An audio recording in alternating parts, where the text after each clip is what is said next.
Le groupe Bordeaux Nord-Aquitaine vous présente Dites 33.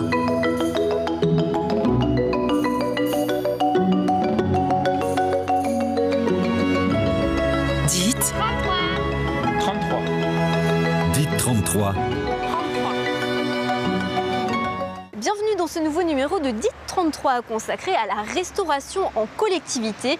Comment les aliments qui se retrouvent sur votre plateau repas sont-ils choisis? Comment composer un repas équilibré? Eh bien, c'est ce que je vous propose de découvrir tout de suite dans Dites 33.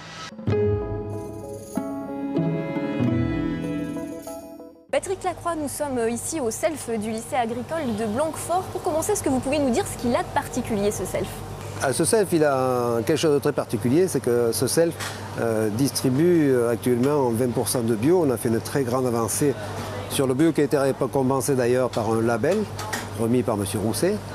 Et nous nous efforçons de faire découvrir les fruits et légumes de saison à nos élèves. Ça fait combien de temps que vous êtes passé au bio justement? Le bio, ça fait 4-5 ans où vraiment on s'est lancé dans le bio. Et alors, qu'est-ce que ça a changé peut-être par rapport aux élèves, par rapport au personnel également? Ça a changé la façon de travailler le bio, notamment la cuisson des viandes, où nous sommes obligés de faire des cuissons en direct. Et ça a changé aussi dans le comportement des gens sur les préparations.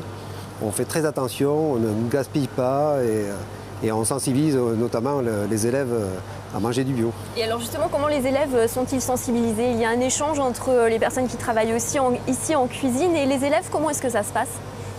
Mais nous, les élèves, on a l'avantage d'être dans des établissements où les élèves dialoguent beaucoup.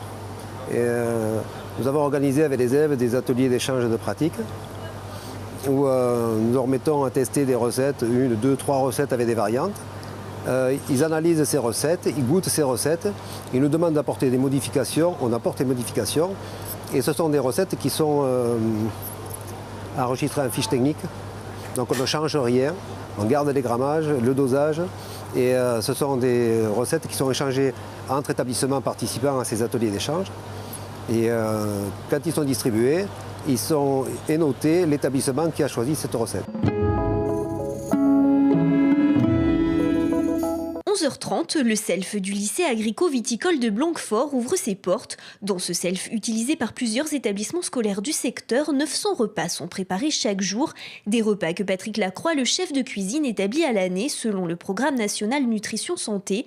Et ici, 20% des produits proposés sont bio. Pour cuisiner du bio, il faut avoir un état d'esprit de ne pas mélanger les aliments, de penser que ce sont par exemple les viandes sont des viandes qui contiennent beaucoup moins d'eau. Donc il faut juste les cuire au moment. Moi j'ai la chance d'avoir un cuisinier qui peut le faire. Donc tous les piécés sont cuits au moment, en direct.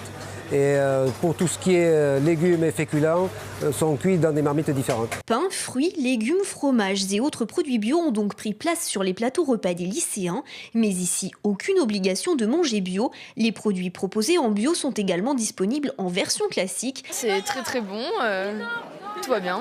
C'est notre qualité de nourriture, quoi. Perso, je trouve que c'est bon ici, parce que comparé d'autres établissements, je trouve pas ça terrible, donc là je trouve que c'est vraiment bon. Ils nous mettent des choses beaucoup en lien avec l'agriculture, donc on mange du blé, du maïs, beaucoup de choses comme ça. Mais sinon dans l'ensemble ça va, ça se passe bien. Au niveau du bio, les yaourts et le pain est meilleur. Les produits qu'on mange en entrée, c'est que du bio. Et ça se ressent au niveau de la qualité, surtout des légumes.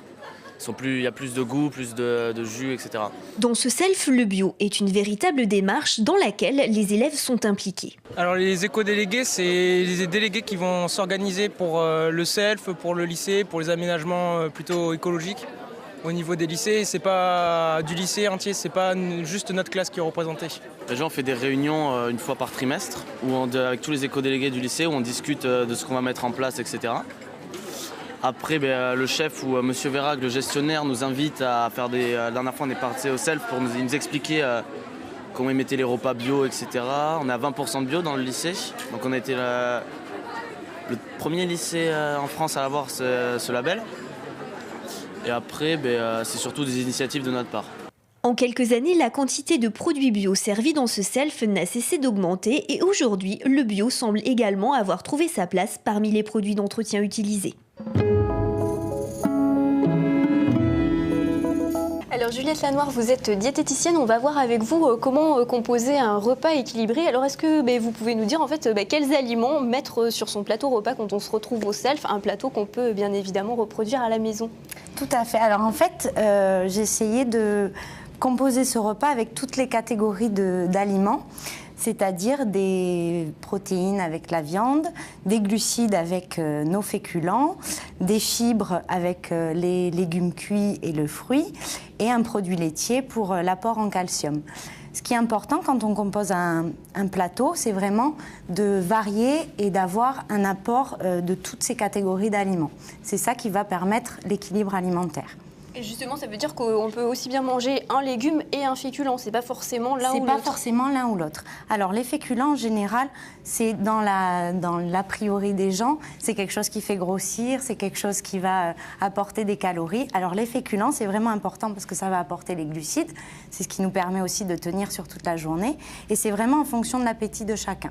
Donc ça, c'est sur ces quantités-là qu'on peut jouer en fonction de l'appétit, forcément, qui n'est pas le même pour les uns et les autres. Donc ça veut dire qu'on a droit à une entrée, un plat, un laitage et un dessert, un fruit? Exactement. C'est pas forcément manger peu pour respecter l'équilibre alimentaire. C'est vraiment important de varier et d'avoir toutes les catégories de produits dans notre plateau, notamment les féculents, qui vont permettre de réguler l'appétit.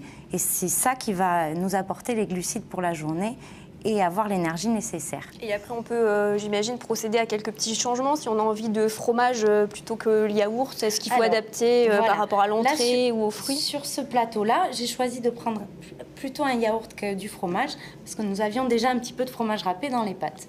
Donc, pour éviter de cumuler les deux, je suis plutôt partie sur un laitage sur un yaourt. Voilà. Très bien, donc ça veut dire qu'on peut avoir droit à un yaourt, mais aussi un petit peu de fromage éventuellement dans les pâtes. Exactement. Très bien, merci beaucoup.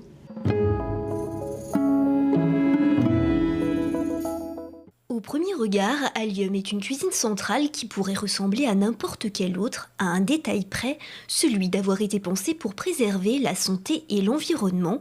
Chez Allium, les fruits et les laitages sont bio, les poissons sont frais, la viande à race achetée à des producteurs locaux situés à moins de 200 km. Alors, les avantages d'avoir des fournisseurs locaux, c'est d'avoir déjà une filière courte pour tout ce qui est empreinte carbone, de la réactivité, un délai de passation de commande et de livraison raisonnable. Et comme on travaille des produits frais, un produit frais, on le tue, limiter l'abattage, comme c'est en France, prendre de la viande française, ça réduit tous ces risques-là. Et en même temps, ces fournisseurs-là, l'économie, le chiffre d'affaires qu'ils vont faire par le biais de la société Allium, génère de l'économie en Gironde qui est retransmise sur la Gironde. Ici, les OGM, l'aspartame, les exhausteurs de goût et les graisses hydrogénées sont interdits. Autres molécules proscrites car dangereuses pour la santé, les phtalates et le bisphénol A. Les barquettes utilisées ici n'en contiennent pas et pour les différentes collectivités que fournit Allium, ce mode de fonctionnement est un atout précieux. Dans nos établissements, on a engagé une démarche globale de santé environnementale, on dit parfois développement durable. Cette démarche consiste à avoir une précaution particulière autour du soin, autour du patient. Et la restauration fait partie de l'environnement immédiat du patient. Et cette restauration, même si elle est accessoire par rapport aux soins, il est essentiel pour nous qu'elle soit porteuse de sens. Bien sûr, de qualité autant qu'on peut le faire dans une collectivité, en tout cas, qu'il y ait une responsabilité qui soit partagée et que le patient le sache. Et c'est pour ça qu'avec Allium, nous avons la certitude d'avoir dans l'assiette des produits qui ne sont pas nuisibles à la santé, mais au-delà, un respect de l'environnement quant à la production de ces produits, que ce soit de la viande, des poissons, des légumes, quant au transport, au stockage et à la préparation de ces aliments. La démarche d'Allium a d'ailleurs été récompensée récemment par le trophée du développement durable en établissement de santé lors du salon Santé Autonomie qui se déroule chaque année à Paris.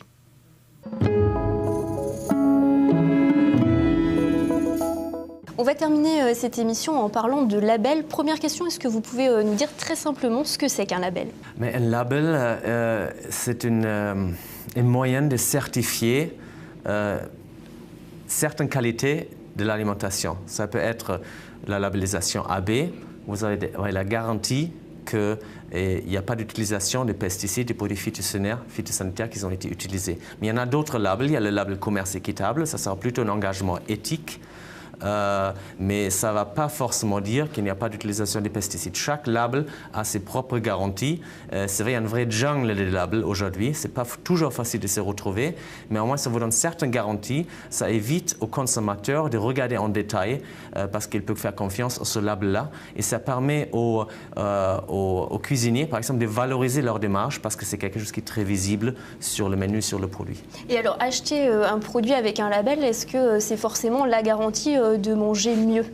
Non, le label, c'est un engagement en faveur de la biodiversité. Ça sera en cas, par exemple, de la viande labellisée label rouge. On sait qu'on en a plus de cette viande, ces volailles-là sont plus de place. Ça veut dire qu'on respecte plus le poulet. Ça, c'est au niveau de la AB, on sait qu'on a l'engagement des pesticides. On a moins d'utilisation des produits phytosanitaires. Alors, un label, effectivement, ça ne vous donne pas la garantie de manger bien. On peut théoriquement manger très mal, même avec des produits labellisés. Il faut toujours que ça soit suivi par une analyse nutritionnelle. C'est la fin de cette émission. Je vous donne rendez-vous dans 15 jours pour un nouveau numéro de DIT 33 consacré aux urgences de l'été.